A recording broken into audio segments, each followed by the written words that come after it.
So today I'm reading from Wide Sargasso Sea by Rhys. And Rhys, of course, is a Caribbean author from Dominica. She moved to the UK when she was just about 16 years old. And one of the first books she read was Jane Eyre by Charlotte Bronte. And Rhys was very impacted by this work. She especially connected with the woman in the attic. And so years later, she wrote Wide Sargasso Sea as something of a prequel to Jane Eyre. And this is a work I really like because, like so many other Caribbean works, it speaks back to a colonial work. And I find that to be quite interesting. So there's a section here that I think adequately speaks to this kind of responding to and speaking back to that I thought I would share as today's excerpt. So I am actually on page 115 of White Sargasso Sea, a novel by Rhys. "Will you listen to me for God's sake?" Antoinette said. She had said this before, and I had not answered. Now I told her, "Of course. I'd be the brute you doubtless think me if I do not do that." "Why do you hate me?" she said. "I do not hate you. I am most distressed about you. I am distraught," I said. But this was untrue. I was not distraught. I was calm. It was the first time I had felt calm or self-possessed for many a long day. She was wearing the white dress I had admired, but it had slipped untidily over one shoulder and seemed too large for her. I watched her holding her left wrist with her right hand, an annoying habit.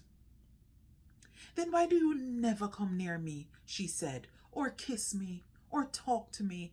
Why do you think I can bear it? What reason have you for treating me like this? Have you any reason?" "Yes," I said, "I have a reason," and added very softly, "My God." "You are always calling on God," she said. "Do you believe in God?" Of course I believe in the power and wisdom of my Creator." She raised her eyebrows and the corners of her mouth turned down in a questioning, mocking way.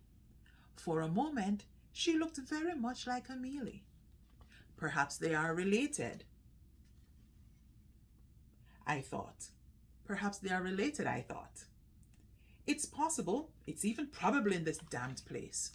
"And you," I said, "do you believe in God?"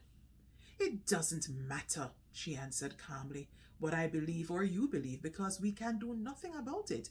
We are like these." She flicked a dead moth off the table. "But I asked you a question, you remember. Will you answer that?" I drank again and my brain was cold and clear. "Very well, but question for question. Is your mother alive?" "No, she is dead. She died." "When?" "Not long ago." "Then why did you tell me that she died when you were a child?" "Because they told me to say so, and because it is true. She did die when I was a child. There are always two deaths, the real one and the one people know about."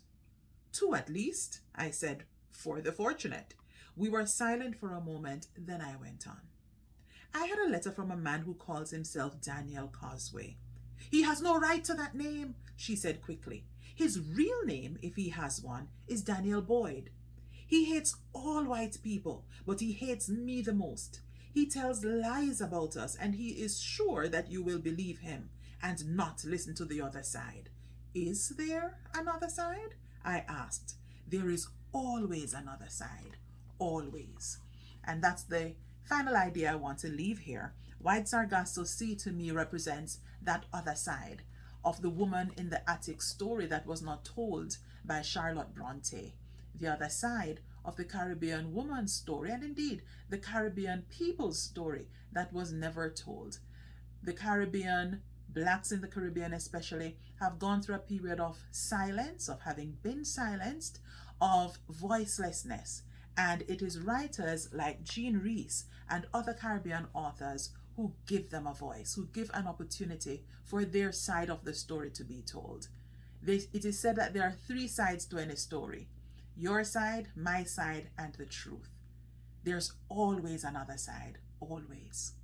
I am Dr. Stephanie Fullerton Cooper, and for Black History Month, I am coupling two of my favorite things: my love of African clothing and my love of books. Really good Caribbean and black writings that truly speak to the position of the blacks in today's society and how we got to be where we are in the African diaspora and who we are in the African diaspora.